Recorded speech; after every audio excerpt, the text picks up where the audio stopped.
So because I was thinking about when because I met you at the LA Comedy Club. Yep. Yeah. But I haven't seen you at the new one. I haven't been. So, Brady Matthews is one of my best friends. Yeah. And so Brady now is down in Florida. And so I just haven't been as much. But hit me up, bro. I'm down. You know what? Funny that you bring that up. Next week, I just seen it right now because I knew that I was booked already.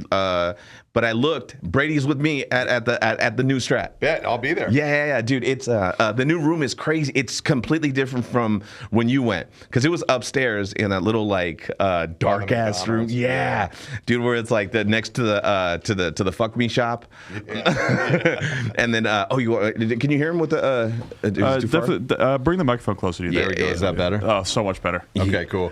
So, but yeah. So, I was gonna say, yeah. So definitely come out. We'll take care of you and all that shit. Maybe we could hit Atomic Golf afterwards too. I've been wanting to go to that. It's right there by the Strat. Yeah. There's I haven't been to it yet either. And then there's something else too that they got over there because they they redid everything like that. It's dope now. It's making it come out, especially too with the I don't know what you would call it, the new structure, so people could take pictures by it, the whole Las Vegas thing. Yeah. That they spent, a ton of money on, and I know exactly what you're talking about. And then, so Brady's your boy, and then is that how you started watch more comics or coming up? Yeah, with comedy shows? I moved out to Vegas in August of 19, but going to comedy shows is one of my favorite things to do. I used to, when you would go on dates and stuff, you can find out a lot about a person by what they laugh at and where their sense of humor is, and so that was always my go-to, and I've just befriended a lot of comedians like you and Brady and stuff over the years, and there's few things in life that still bring me joy at this point, and going to comedy shows is one of them. So. Brady's hella funny because I like watching him because he's super ADD too, and he just and then he just goes off, and I just like to see what the hell the story's gonna go, where is it gonna go, and what kind of voice is gonna come out of him or something like that. It's always just entertaining to watch Brady go at it. For sure, yeah, and he's such a good guy too, and a good dad, and he's just one of my favorite people. Sure. Maybe he might come on when he was in town now. Oh yeah, for sure. Yeah, because he's out here. I think he's out here for a week. Because he's also a great artist too. A lot of people don't know that the paintings that he has are still in the Strat. So that Brady did a one-of-one Jerry Maguire piece for me. Really? Yeah, it's hanging up in my office. Yeah, I'll shoot you a picture. Jerry Maguire, because you are sports agent. Yeah, NFL agent. Yep, that's crazy. Yeah. And then speaking of all that too, man, it's before we get into that, where are you originally from? So I'm originally from Northern Virginia, about 20 miles south of D.C. I did my internship with Comedy Central back when I graduated undergrad a long time ago. And it was I really wanted to be like Ari Gold from Entourage. I wanted to rep movie stars and all of that. It was full swing Entourage. I wanted to be Ari Gold so bad. And so I was let me get any kind of entertainment internship, and so I got this entertainment internship with Comedy Central, and they were super cool, but it was before they had all this program television and stuff. So it was actually, there was the president of the network at the time was a guy named Tony Fox, and he was super cool. He used to let me sit in on all the meetings when they were developing shows and stuff, and that helped me get a job in the mailroom at a talent agency out in L.A., and so I moved out to L.A., and I lived in L.A. for 12 years before I moved out here in August of 19. So, okay. Hustling. Yeah. Yeah. Fuck yeah. Yeah. And then, did you ever play? Football? Yeah. No, I never, I played a year of Pee Wee, but I always played baseball. Oh, okay. And, I played varsity baseball as a freshman, and we had to sign contracts because the football coaches were trying to get me to play. And we had to sign contracts because I was a starting catcher, and they were like, if you want to start, you aren't going to play football because we can't risk you getting hurt. Yeah. And, I played in a band back in the day and stuff. And so, I got more focused on music because it got, real political. It's oh, well, this kid's dad's construction company built the dugout, so even though he sucks, he's going to play. And yeah. Cool. I'm going to you got an early taste band. of it. Yeah, for sure. It's funny because I played the same thing. I played baseball more than I played football. I played football maybe for a year, and then I was I'm cool, and then I got in all kind of other shit. But that's how it works. Yeah, and then but no, I was gonna say it's so. And then so what brought you into the football NFL agency thing? That's so interesting to me too. So it's actually a pretty kind of weird story. So I worked at a talent agency for a long time. I moved out at the beginning of the writer's strike when people were getting fired. And so the recent one or the one with the older, like in 2008, 2009, when like the Heroes was like, I remember when Heroes came out, the when show, Movie Star still existed. Yeah, and that second season, everything you could tell that the writers were gone. Yeah. So I eventually, I floated for a year, and then they offered me a job in music, and I was like, well, I played in bands, I booked my band all the time. Yeah, let's do it. I just got to get the fuck out of the mailroom. And so I was doing that for a while. And this was like MySpace days. Yeah, and okay. Wiz Khalifa hadn't really popped yet. And so I was like on Wiz Khalifa, and I remember he was playing the El Rey, and I went with me and probably like 8 of my boys. They hooked us up. We were backstage hanging out with those dudes and shit. Next day I get called into the head of music's office, who the guy's dead now anyway. But he was like, what the fuck are you doing? Because I had a meeting. They were supposed to come in. And he's like, what the fuck are you doing? Trying to sign people. I was like, well, I'm not trying to be an assistant my whole life, man. I want to be an agent, and we have one hip hop act, and I think that this guy could be a cornerstone. Yeah. He's, I don't give a fuck. This guy's not going to sell any records. And I'm like, well, look, man, we don't make money on record sales. We make money on ticket sales. And this guy's, selling 20,000 tickets a night on a college tour. What, it costs us no extra money. What are you, he's like, don't ever do this again and you're fired, blah, blah, blah. So at that point, it's like, I'm like, I don't know, 24, 25 years old. That's completely defeating. You're telling me you don't want to see me grow. You know what I mean? Mm-hmm. And so, I talked to my mom. My mom's like my best friend. I call her my manager. You know what I'm saying? And so I talked to her, and she was like, well, you love football. You know a lot about football. Why don't you figure out how to become a football agent? And I was like, okay, whatever. And so she found this class called Sports Management Worldwide. That's it sounds like Step Brothers type shit. Uh-huh. But they do offer a platform for people to explore different avenues of the sports world. And so they were doing like a summit thing out at the NFL Combine in Indianapolis. And so I went, and it was cool. They had Adam Schefter speak, and I met some people out there, but no one that could really do anything to kind of help further my career. And so, the night before I was supposed to leave, it's snowing out. I don't really have snow clothes because I'm living in LA now. Yeah. And I'm sitting in a bar by myself, eating some wings, drinking a beer, and I grew up a big New York Giants fan. And so I had messaged Mike Garafolo, who Mike Garafolo now is Fox Sports 1. He's like the guy. Yeah. So at the time, he was working for the Newark Star-Ledger. And so I just messaged him on Facebook, shot in the dark, hey, bro, I'd love to buy you a beer and talk some football if you're out here, blah, blah, blah. So I'm at this bar. I'm on the phone with my mom, this sucks. I didn't really do anything. I feel like I just spent the money to come out here and blah, blah, blah. And all of a sudden, I get this message from Mike Garafolo, hey, bro, what are you doing right now? Come over to this steakhouse. I want to introduce you to some people. I'm like, shit, should I go? My mom's like, yeah, go. Get the fuck out. Yeah. And I went over there, and it was Mike, Ian Rappaport, who is, one of the biggest in the game, and a bunch of different beat writers. And there was a guy who was an agent, a smaller agent based out of New York. And I kind of talked my way into a position with him. I was out on the West Coast. He didn't have anyone on the West Coast. And so I kind of talked my way into a position with him, and that's really how I got started. And that was in 2010, which was when they had the players holdout. So I got hit with another strike, you know what I mean? Yeah. And so, funny enough, my first ever NFL client was a guy named Eddie McGee, who I ended up, as soon as the strike, I can remember, he played a bowl game out in Arizona. And I remember I was out at the bowl game with him. He caught a ball and he was a quarterback that converted to wide receiver. And he caught a ball and he's running up the side. I'm running up the side, yeah, bro, let's go. And he ends up after the draft comes and goes, they shut it down because they're the strike's going on, we can't communicate, blah, blah, blah. As soon as it was lifted, I had been talking to probably 8 teams, and because back then you didn't have to be a certified agent. I could do things and it wasn't as big of a deal. Oh, okay. And I got him onto the practice squad with the Raiders. And funny enough, as time would have it, Eddie now is still one of my good friends. Mm-hmm. He works for the Raiders in their video department. Okay. And does a lot of I think their social media and does a lot of the videos and stuff that you see. And he lives out here.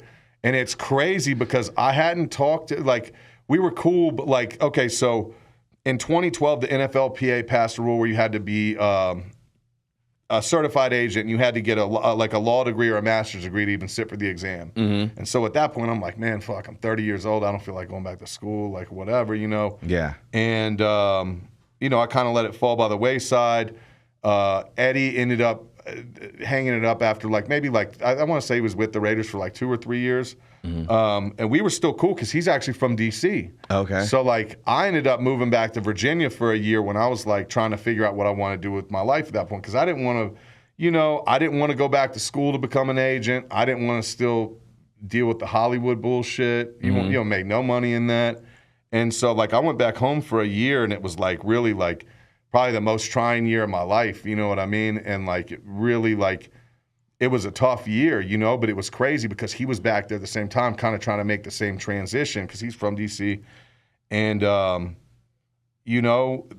for whatever reason, we just fell out, didn't talk for a while. And then it was either a year or 2 years ago, I was out, you might know. So it was when the Raiders were playing the Rams, when Baker got signed to the Rams. Oh, for that out the Thursday night game. Oh, dude, they fucking yeah. So I was out there. I have a client that's on the Rams, and so I was out there for that. And I'm, if you've been to the new Rams stadium, it's beautiful, but it's a pain in the ass to get around. I haven't been yet, and I want to go because I hear that everyone says that it's great. They say that and the Allegiant Stadium are right now the two best. It's an incredible stadium, but the way that so I had field passes. I'm on the field, but they're I could have walked right up a set of stairs and go right to my seat, but they're oh, no, you got to go this way and then go down an elevator, up, all this shit. So I'm going up an escalator, and I hear someone yo, Drew, and I'm who fucking knows me out here? And I turn around. It was Eddie, and it was crazy. And so, me and him reconnected, and, we've been kicking it. And, we watched some of the finals together and stuff. Oh, okay, yeah. Yeah, so crazy story. We gotta talk to Eddie too, man. Because tell him I'll do next year's schedule release video. Oh, yeah, because those things, the Chargers have been kicking our ass. They've been kicking the whole NFL's ass on them. Because when they release a schedule, they do the little thing. And I was man, the last two years, the Raiders has been not a very, very eventful one. I was they don't take it that serious, but I'm I'll take it serious. I'll fuck it. But no, you were talking about that too, about how back then with the agents and stuff like that. Now it seems super restrictive because I think they just handed down some penalties for tampering. The Atlanta Falcons got in trouble for tampering with Kirk Cousins because Kirk's there now, right? Yeah, I mean, I don't know the whole situation with that, but I mean, it definitely seems a little fishy. Yeah, a lot of stuff, and then what? And then what is? It's so crazy because where is the line? Because what is tampering? Because I mean, are they going to start telling players, hey, you can't be texting other players to try to come, or the Josh Jacobs trying to text Devontae? I mean, there's a lot of hypocrisy in a lot of this, and it's just a slippery slope at a lot of different things, like we were talking about before we went on, I think that there's a lot of, the NFL is so on these guys. You see guys getting indefinite suspensions or suspended for a year for gambling, but some of their biggest partners are Caesars. Caesars Palace has the naming rights to the Saints Stadium. Oh, really? And every time you watch a game, 3/4 of the commercials are the MGM gaming app or FanDuel or DraftKings or this and that. And to me, that's very hypocritical when you're so on these guys. For example, right?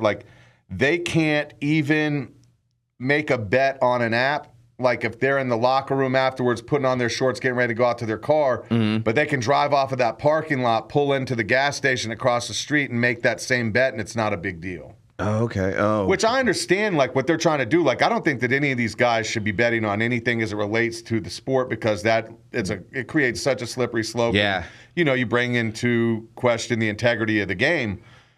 But at the same time, I don't think that the NFL should be able to make billions of dollars with these gaming entities then too. Yeah, because it seems like they're in bed with each other. It was Big funny. time. There was was it a meme or something like that, or they were brought to you by FanDuel, the such and such cast, oh, yeah. all this stuff, and it was and we're here to report that is in trouble for gambling. I mean it's crazy. And there was another thing too about the NFL about the gambling thing too, or not gambling thing, but just the NFL right now with the lawsuit with the Sunday Ticket and how that's crazy because I bought ticket last year, which I never bought the ticket before. I usually just would all the Raider games have been. I'd either go to them or I'd catch it on TV because I don't want to go to the primetime ones every now and then sometimes. Yeah, but I get it, dude, because they're talking about how like they spent like you have to like when I did have the ticket last year, I bought it off YouTube. And I also noticed that there were some games I couldn't watch, and I was like, "How come I can't watch the Cowboy and the Eagle game?" And it was an important game, and I couldn't watch it. And Division rivalry. Yeah, and I couldn't watch it. I was like, "What the fuck?" And then I'm paying for all this stuff, and then now how it's so dispersed on every broadcast. I mean, Netflix got one this year. It's to me, it's just like a level of greed that it's just like, when's enough, right? Yeah. It's like, at some point it's going to price a lot of people out. The economy sucks right now, and you got people working multiple jobs just to put food on their tables and things. And so now you want to beat people over the head with, you got to have an Amazon Plus subscription, you got to have a Netflix subscription. Yeah. Now you got to do the YouTube thing too, and then you got to do this, like. And then maybe we might have just broadcast. Put together an inclusive package. Make it what it is, and let people enjoy the game. I didn't even realize that. I totally forgot that Monday Night Football is not on regular TV. It's on ESPN. Right. I totally forgot about it because I grew up with it always being on. My affiliate was ABC. or whatever. On Channel 13 up in Sacramento. But now I'm like, oh, that's right. Like Monday Night Football isn't on regular television. It's on cable now. Yeah. And I was like, oh, that's great. That's right. So you have to have the ESPN subscription. But then ESPN's like, you want ESPN Plus. Yeah. You want to hear the Manning brothers. Yeah, it's insane. It's you're right. They're beating the head, taking too much money, and then on top of that too, like I mean, right now it seems like they're in a lot of like they definitely have a ton of money, but they're in a lot of hot water too. Well, the Gruden thing got dismissed or something like that. I hope Gruden goes after them and crushes them. Yeah, me too. I'm a big because I like Gruden a lot. First off, I think he's an incredible coach. Mm-hmm. Especially as it pertains to quarterbacks. But I also think what they did to him is bullshit. You want to try? I'm so fucking tired of this like PC bullshit. Like, yeah, we're going to try to go dig up emails from 10 years ago. This, that. It's stupid. He didn't even work for the NFL at the time. No, and he's emailing. What was he emailing? He was emailing his brother Jay, right? Yeah, because Jay was a coach for the Redskins. Dan Snyder was really trying to cover his ass. Yeah. And to me, it's just like, stop looking for things to get outraged about. Mm-hmm. Stop looking for things. Like you ran one of the best coaches of the league out of the business. And then on top of that, the special teams coach that y'all hired, Rich Bisaccia. Yeah, he was a great coach. Yeah. And they didn't even give him a chance. They just brought in McDaniels. I will say AP is that dude, though. Yeah, he is. I'm so happy that we got him, and I don't even care whether or not he does good or not. I'm just like, we needed that attitude. We needed that fresh. Alpha. Dude, like, and the thing, and I needed someone to give a fuck about the Raiders culture or the Raiders history. Because what really pissed me off about McDaniels is they played that against Pittsburgh, and it was like the 30th anniversary of the Immaculate Reception, which wasn't a catch. But and they said they lost, and that was after they lost double digits again. I think that was another game that they lost. They were up by double digits and lost. And he was kind of like, oh, yeah, I heard about it. Yeah, I know something about that. He was real loyal to the Patriots. And he even came out like, someone said something about the Patriots. He's like, you don't talk about the Patriots like that. Antonio Pierce. Antonio Pierce. He was like, we beat the. How do you think because we believed? And he was like, hey man, don't you ever do this? And then they heard that, and then like what? I think that was, and then because they played Detroit next, and they lost, and he got fired on Halloween night. I was so happy. I'm just so glad that a guy like AP, who's actually like.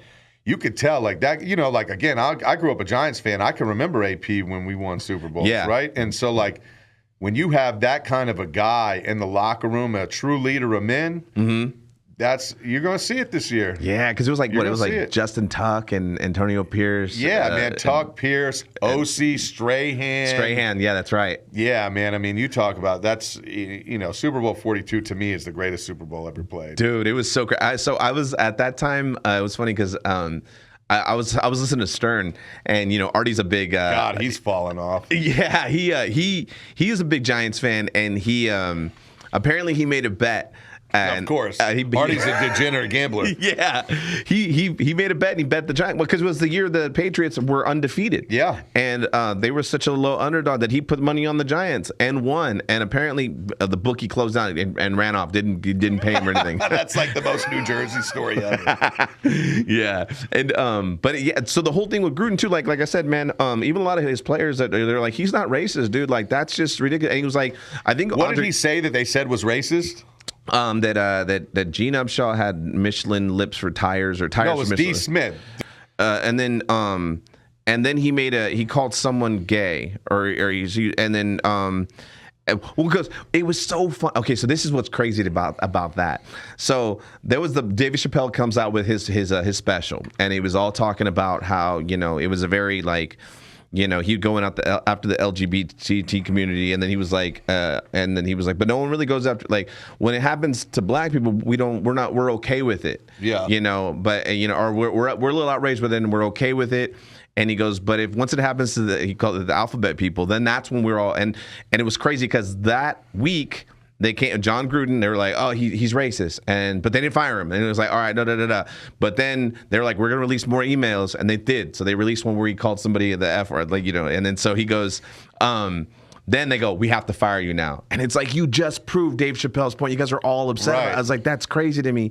And then it was just an insane thing because, like you said, yeah, it was Dan Snyder. For people that don't know, because Chase, do you know about that?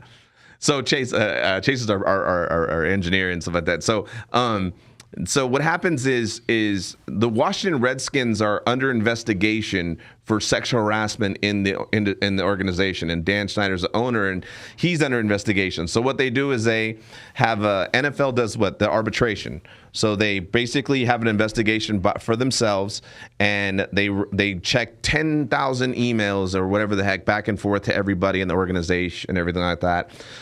And so they're like, hey man, you need to sell the team. So he sells the team, but at one point though, he didn't want to sell the team. They've been trying to get Snyder to sell the Redskins. Like I grew up in the area. Mm-hmm. They've been trying to get Snyder to sell the Redskins since he bought them. Yeah, he was hated. He was not liked. In fairness, he wasn't good at running the team. He meddled too much. Mm-hmm. And what happened was they go, all right, well. They got all these emails, they got all this stuff, and then all of a sudden they only leak John Gruden's emails. Right.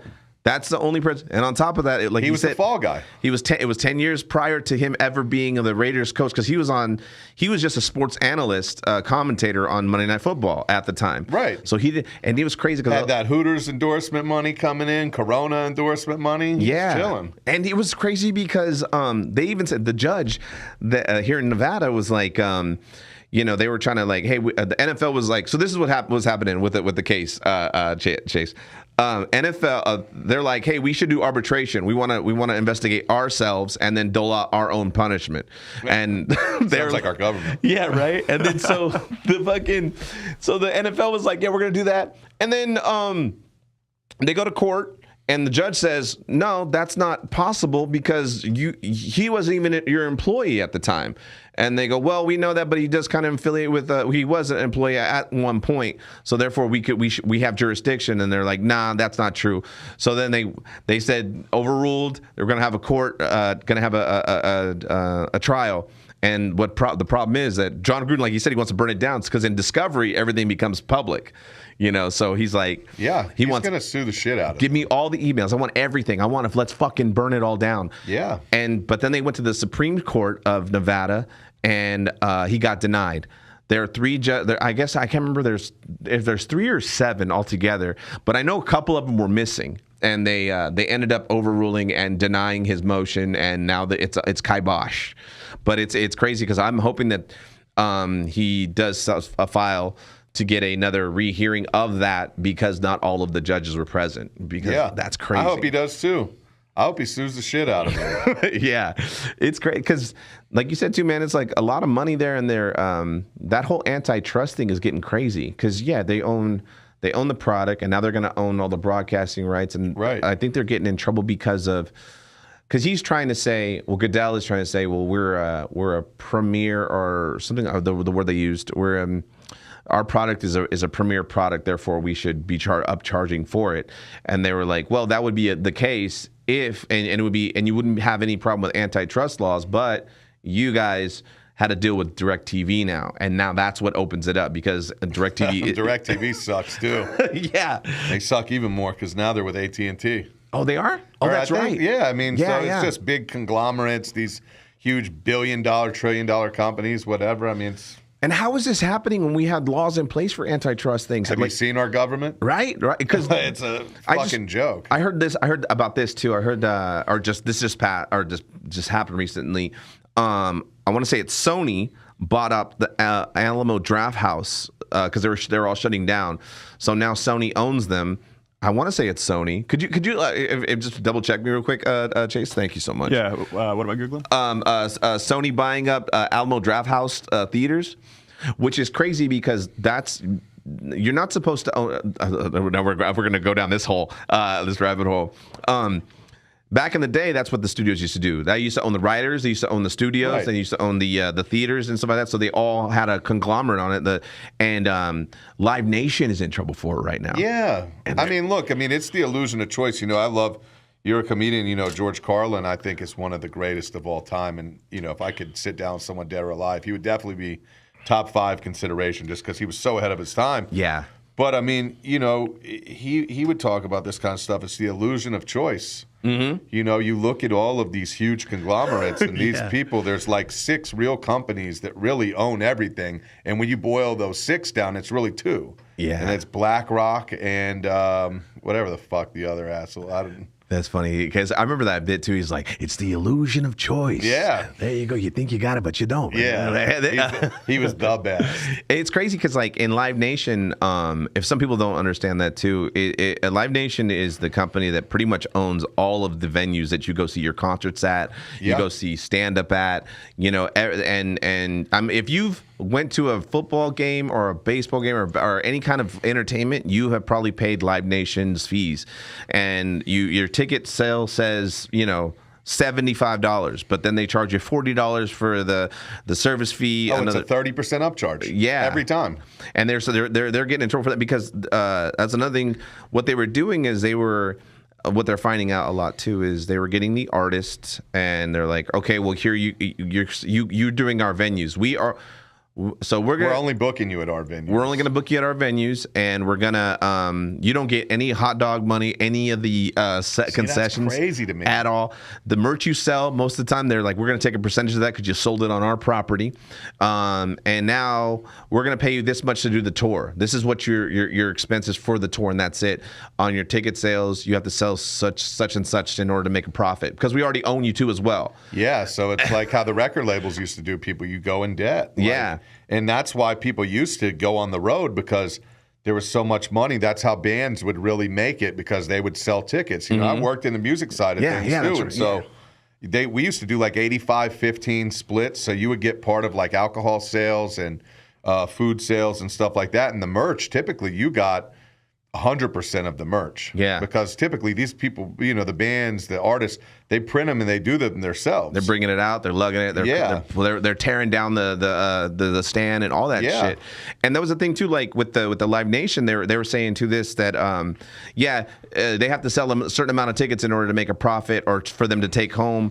And they were like, the problem is that all of a sudden Live Nation would have, hey, we're doing a summer sale where all tickets are 2 for $1 or 50% off. The $25 ticket. Yeah, just because they want to get your people into the facility to buy their hot dogs and their $20 cocktails, all that, and they're killing you on both sides. So basically, the entertainer's getting probably maybe 20% of their own work and their own effort, and it's crazy. And they're starting to notice that. And the only reason that got brought up was because the government's not getting their taste. Right. Well, that's why. So I leave on Thursday. I'm going down to Mobile. We're going this weekend to see Kid Rock and Jason Aldean. They're doing their Rock the Country tour, and those guys kind of bucked the system. They've done all the ticket sales themselves and everything like that, and they made it pretty affordable. And like Kid Rock's done that in the past. I remember when Jay-Z and Beyonce were doing a tour and Timberlake was doing a tour. It was like those were the 2 biggest summer tours, and Kid Rock was doing like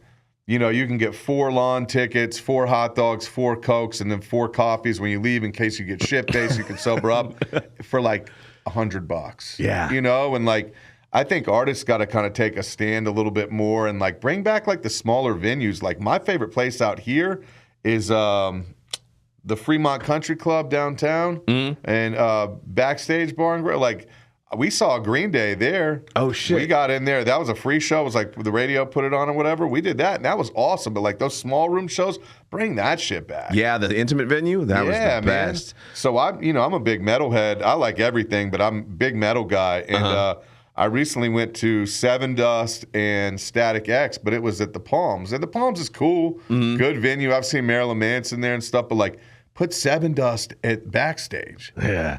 Do it in a room of like 1,000 people, and the people that are going to be there, they pay $50 to go see them. And the artist is going to see more of that money. It's going to be a more intimate show, and like everyone's going to rock out. Those shows are so cool too, man, because it's like you can feel the vibration in your chest from the music. Oh, they're the best, dude. It's so crazy because like I grew up in that kind of era as well, like because I'm from Northern California, so it's like Korn, Papa Roach. Papa Roach is from down the street. Yeah. Oh, dude, man, and we would go like there was a venue in Sacramento or in Orangevale called the Boardwalk, and I seen like Coheed and Cambria there. Oh, yeah. I seen like I remember when I think Paramore came out and did the Harlows at one point, like these little tiny venues, and they were so sick because after a while it's so intimate that they were like, you know what, we're gonna try a little something out real quick. We're gonna have fun. We just got done doing 5 nights. We're sick of singing this song, so we're gonna do it acoustic or we're gonna slow it down. If you guys like this, we're gonna like this. Blah blah blah. It was so fucking dope. I used to go to the 930 Club in DC, and like I'm saying, like I was so young, my parents would have to take me and drop me off and pick me up because I didn't even have a driver's license yet. Yeah. But we'd go see like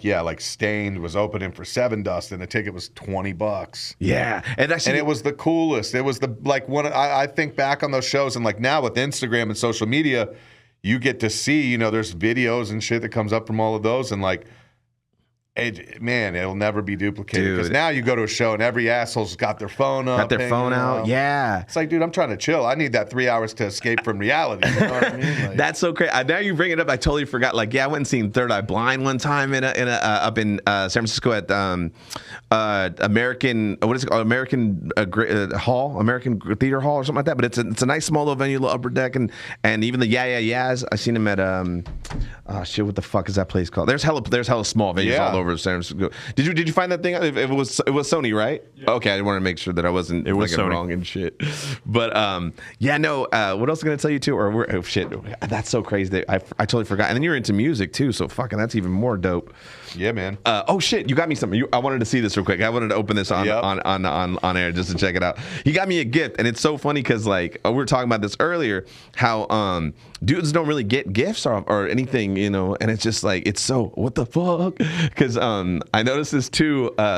So Father's Day had just passed, and my girl and her daughter were like, we should do something for your Father's Day, and you know, you got Coop because I have a little English bulldog, and so I'm all like, yeah, and then they go, let's barbecue, and I'm like, yeah, let's barbecue, and so they got a barbecue, and I realized, when they say let's barbecue, that means you barbecue. Yeah, we'll be inside. You slave over the hot grill while it's 110 degrees outside. Dude, I'm burning my ass. I'm sweating, and I'm like, I don't even fucking want. I could have got Fat Burger. Those are probably better than what I'm gonna make. Let me see. Yeah, so that's just crazy.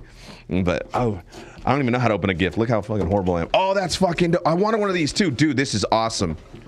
Oh, hell yeah. I got a Las Vegas Raider hat. There's a Raider hat too, yeah? Yeah. So Residency is a company I'm a small owner in, and it's more of like a lifestyle brand, you know, but that's definitely the Vegas Residency hat. You know, I got one on too. Mine's the all-black joint. Yeah. But I knew that you were a Raiders fan, so hell yeah. My guy Zach King, who's the primary owner of Residency, I told him I was coming on here, and he wanted to send that and hook you up. So fuck yeah. I seen rocking one of these too.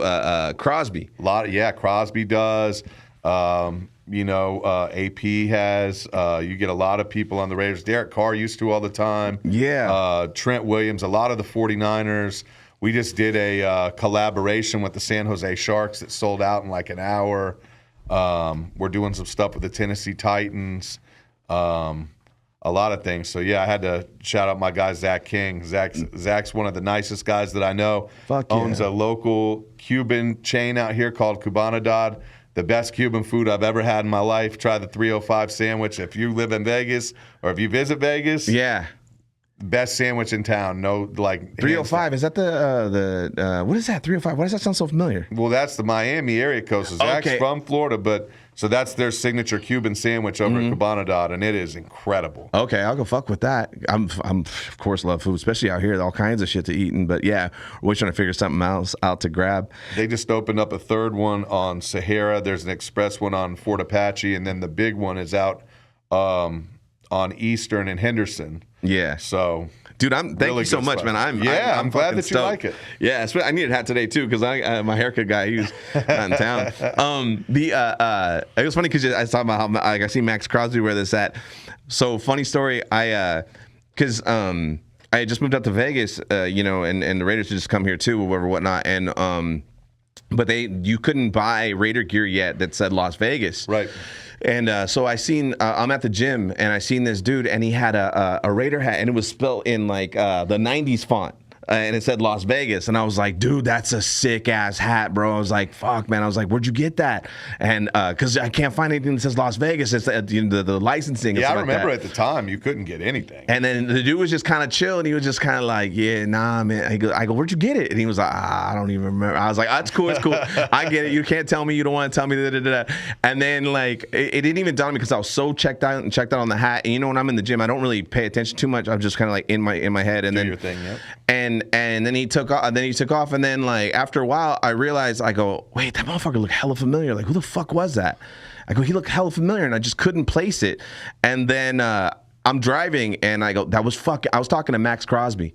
I go, I love Max Crosby. I think he's the best defensive player in the league. Yeah, he's great. He's my favorite. He's my favorite by far because my girl's a Niner fan, which is funny, and I'm a Raider fan, and so I watch like Wi-Fi Willie. I watch this other hood commentary and a couple other cats that I just get the information because I just I love watching that shit, and I got her into it, and so she's like da da da da, and I showed her. I was like, she's like, who's your favorite player of the band? I was like, dude, we got to watch it, and so I made her watch Hard Knocks, and I go, terrific show. This is where I first seen him because he was a rookie on Hard Knocks, and he breaks his hand.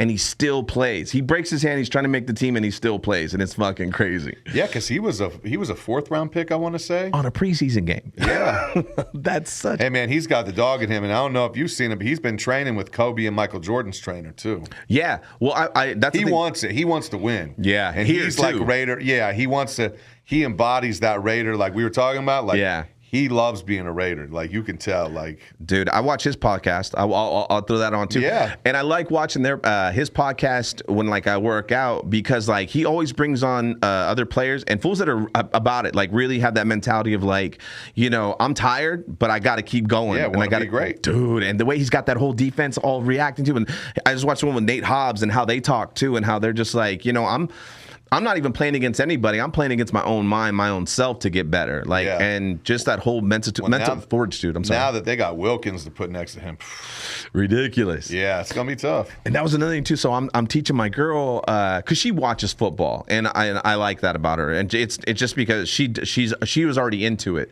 but.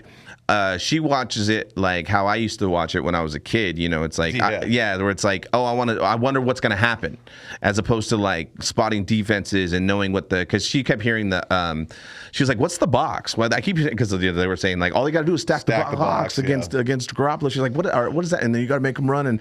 And I started showing her. I was like, this is the box, and the 8 guys are in there, and this is the line. This is the 3-4 defense. This is the 4-3 defense.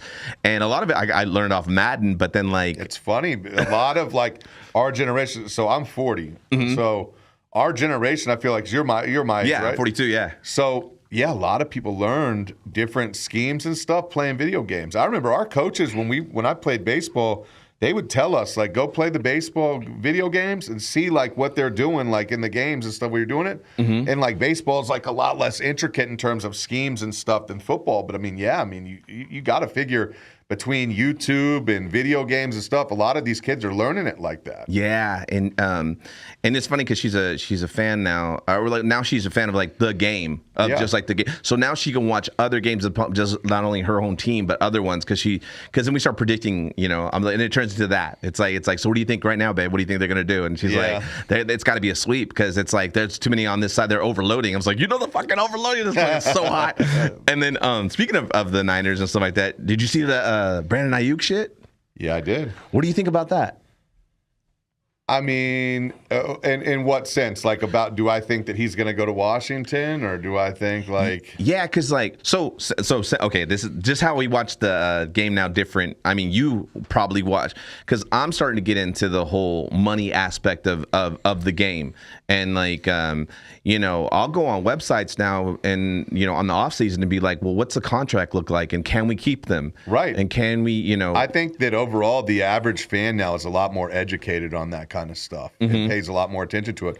Look, so Ayuk turned down $26 million a year, and a lot of people, $26 million a year, but like you have to think about a lot of different things. Like, San Francisco is a shithole. Yeah. And it's not safe, it's not clean, but also your money doesn't go as far up there. When you get all the bullshit California taxes, what's that look like after that per year? And then on top of how expensive it is already just to live there. That's what I'm saying. So like when you factor in like you got to live somewhere safe because they're going to know that you have money. Yeah.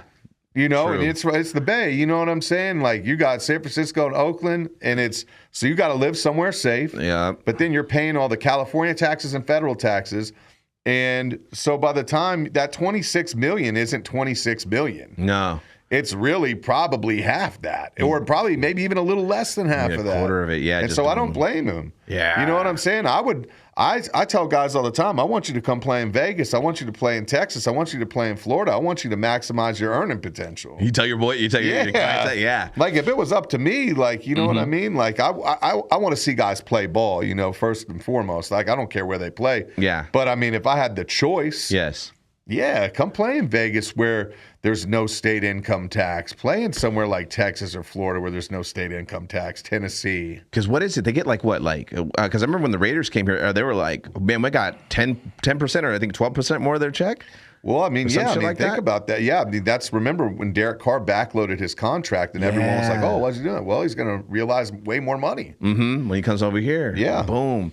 And that was another thing too, man. Like, the whole aspect of like that was I was like trying to figure out too because Chandler Jones did his thing and went wayside, and I was like, yeah, man, that sucks. Mental health is important. But did we get some of that money back? Because we got to sign some players, man. Because they gave him a good like 135 mil or something like that. Well, there's definitely voidable things in your contracts.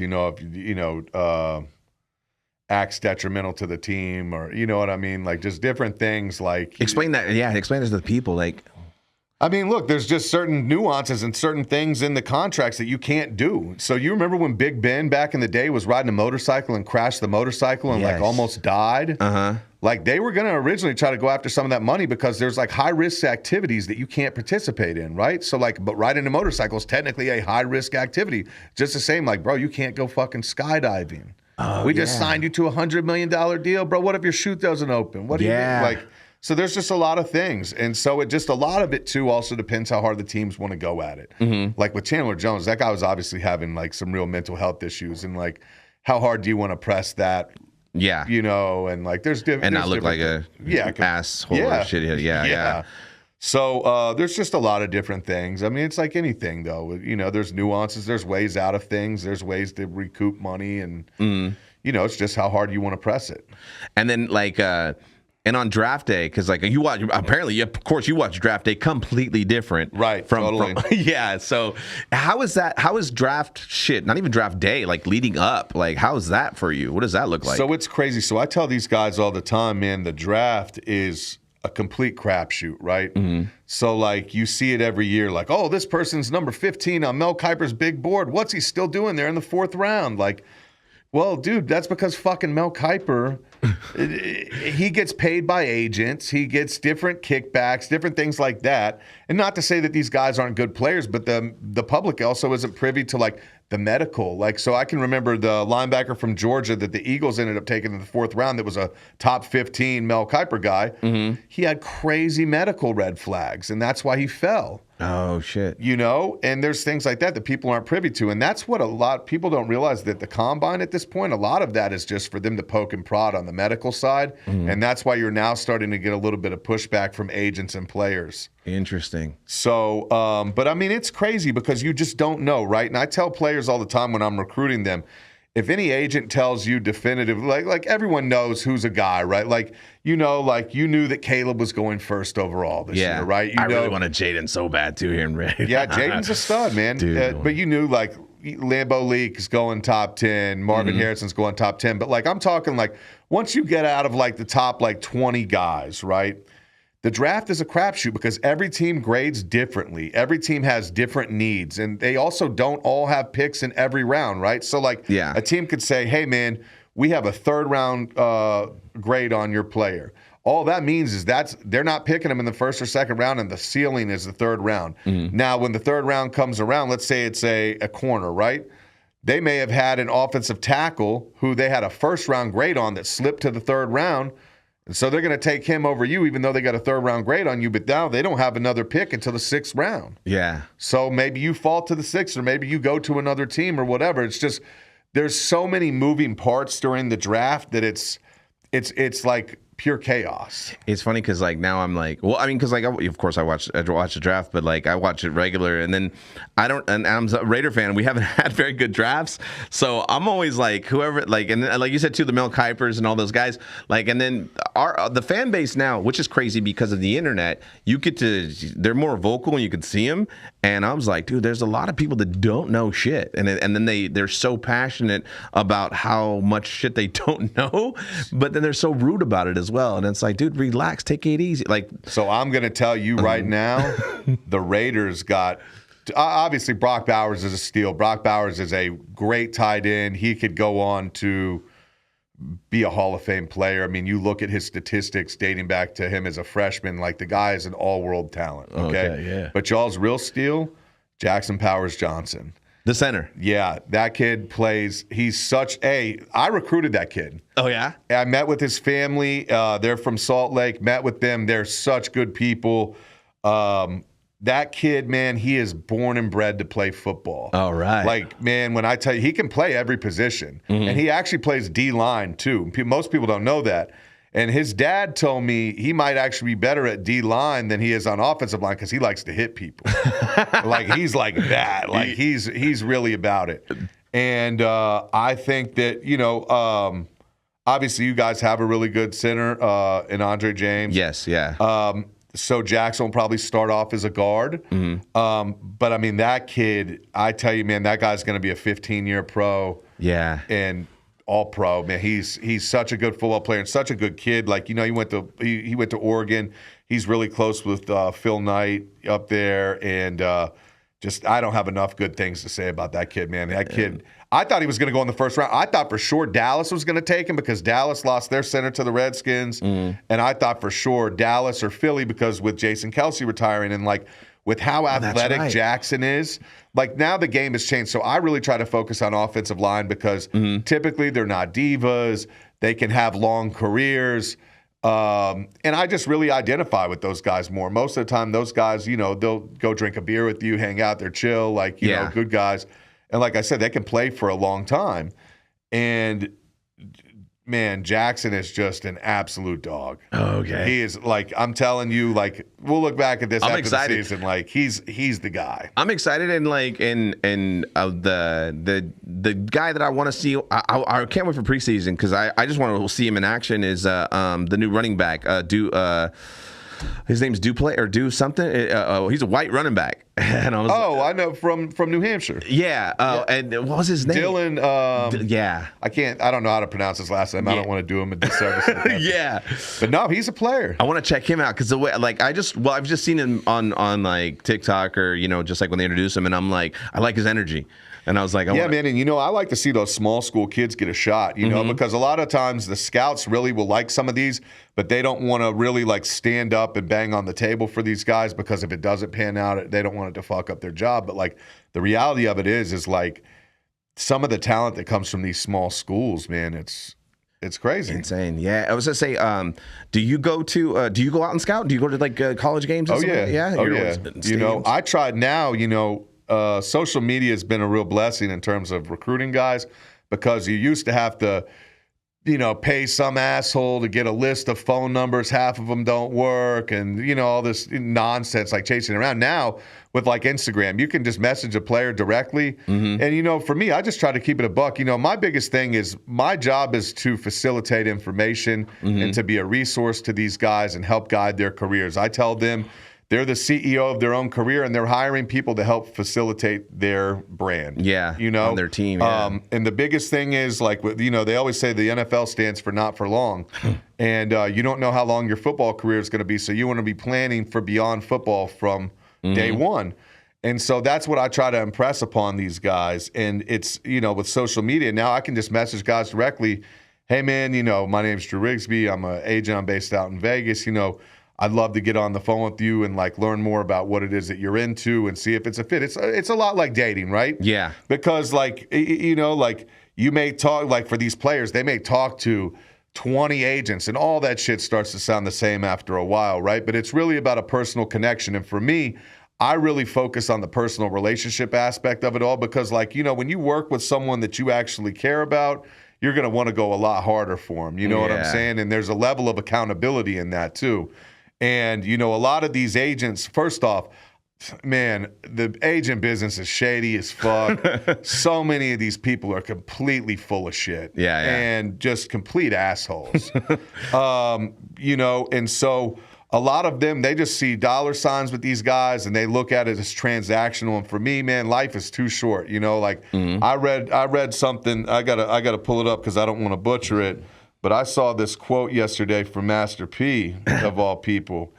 It was on your stories, huh? Yeah. He said, I don't want to do business with people that don't have integrity. I don't want to be in business with people that don't believe in the values I believe in. I don't even want to be in a room with people like that. I just want to be around good people. And I was like, damn, man, like he hit the nail on the head because that's real. Like, these guys, these athletes now are more coddled than they've ever been, first off. They've had people telling them they're great since middle school, and now they get NIL money from schools. From schools. What does that stand for? What is name, image, likeness. Oh, okay. Which, I agree that these guys should be getting money because these schools charge crazy tuitions and make money. And, schools like Alabama, those kids are all going to Alabama in part because of the football program. Yeah. Right? And so, like, those guys, they can't work a job like a normal college kid could. And so they should get a little bit of money. They're generating a shit ton of money for the university. But, the NCAA fucked themselves a long time ago with this because they could have gotten their hands around this and kind of tried to regulate a little bit. Hey, we're going to give D1 guys $50K a year and tax-free money, whatever, and that's going to eliminate. But now it's gotten so out of control. Like, you had the one quarterback that was like committed to Miami, and they were going to give him like $12 million a year. The kid's like 16, 17 years old, hadn't even played a snap. They're like, do you know what? I'd be dead if you gave me $13 million at 17 years old and put me in Miami. Fuck yeah. Oh, yeah, especially in Miami? Yeah. Oh, hell yeah. And it's just crazy. And I also think that it creates a lot of dissonance in locker rooms, because I remember when Bryce Young was still at Alabama, he's making millions, but the guys blocking for him weren't. Yeah. And I mean, that's when you start being like, well, hey, man, you show some love, or like, what are we doing here right now? Yeah, there was I was watching a little like short documentary on Terrell Pryor and how he got in trouble, because he tattoos. Yeah, he got a tattoo, and it was of the Ohio Buckeye thing too, and he traded it for he wanted a tattoo, an autograph, yeah, and he got all fucking in trouble, and it's like, but these kids are making a ton of money, and all they've always been. So to me, the NIL thing has kind of leveled the playing field. So now it's not like agents sending bags of cash or showing up with a bag man or doing like all the shady shit that goes on. And, you know, I have the conversations with guys like this. I tell people all the time, like, I know my value and I know how hard I work and what I can help do. And so I'm never going to compete in terms of paying players to sign them, right? I know a lot of players, like, look, if you're going to go get a top dog, it's going to, you know, maybe you got to give them a line of credit where they can grab a Rolex or something before that, whatever they makes them feel good, right? But like at the end of the day, I'm never getting into a situation where I have to give you money for you to fuck with me, because then it's, oh, the next person just comes along with the bigger bag. You're going to, you know? Yeah. And I tell these guys, like, now that you're getting money to play ball and you're getting, like, you know, I always make sure, like, any of the guys that I work with, like on the NIL space, that the number one thing is that they have like a tight insurance policy to make sure, so if they were to get hurt, that they're compensated and they're, you know what I mean? Yeah. But I'm like, look, man, like, you guys are getting money now. There's no excuse now, like, oh, I don't have any money and my mom needed to. Nah, bro, like, you're making more money than most people. Like, you know, a lot of like the guys that are really going to be draft picks, they're getting at least like 100 bands a year, right? If not more. And that's lowballing it. You know, like walk-ons are getting $50K, like Dion's quoted it saying that. Oh, that's right. And so, you know, my thing is, like, if a person ever comes along and thinks they can buy you, fuck yeah, like, I'm never going to play that game. Like, and like, I just won't do it. And like, I was like, look, man, like, the reality of it too is, like, most of these fuckers don't have access to cash like that, where they're just going to show up with a duffel bag full of cash. So they're going to, like, send you taxable income now. So, like, oh, cool, they gave you 25 grand. So cool, like, 18 of that, your relationship's worth 18 grand. Cool, mine's not. Go fuck yourself. Like, dude, I gotta have you. Like, man, I gotta have you back on too, especially when football starts up. I'd love that, man. Dude, I appreciate you having me on here today. We'll do picks and shit. That'd be dope. Yeah. Before we go though, I wanted to say, so who should we be rooting for this season? If anybody that you got. Who should we be looking out for their health and everything? I've got two offensive linemen in the league, Alec Anderson on the Buffalo Bills and A.J. Arcuri with the Rams. I think Alec's competing for a starting spot this year on that line, and I think he probably winds up as their sixth man, and I'm hoping he catches a touchdown as that sixth offensive lineman on a jumbo package. I told him, I said, bro, if you get in that jumbo package and catch a touchdown, look for the nearest Labatt Blues in the stands and Stone Cold Steve Austin that shit. We'll get you a deal with them. You know, like, for real. And AJ, bro, AJ's 6'7", just massive. Played ball at Michigan State. So he his rookie year, he played some on the 53. Last year, he was on the practice squad. I think he gets his opportunity to play some this year. He plays tackle and guard. And I think that he'll compete in, you know, ultimately at the end of the day, I think that if they try to stash him on the practice squad, that another team will take him, because there's only so many big 6'7" guys walking around the planet that know how to do it. Yeah. And they're that versatile and everything like that. So that'll work, man. Well, once again, man, thanks for coming on. Yeah, and of course. Thank you. Thanks, Residency, as well, for hooking up with the hats. Yeah, of course. Fuck yeah, man. And definitely going to have you back on, and we're going to talk more, especially during the football season. Cool. Go catch a game, shit. Yeah. Yeah, fuck yeah. What you got? Once again, thanks, man.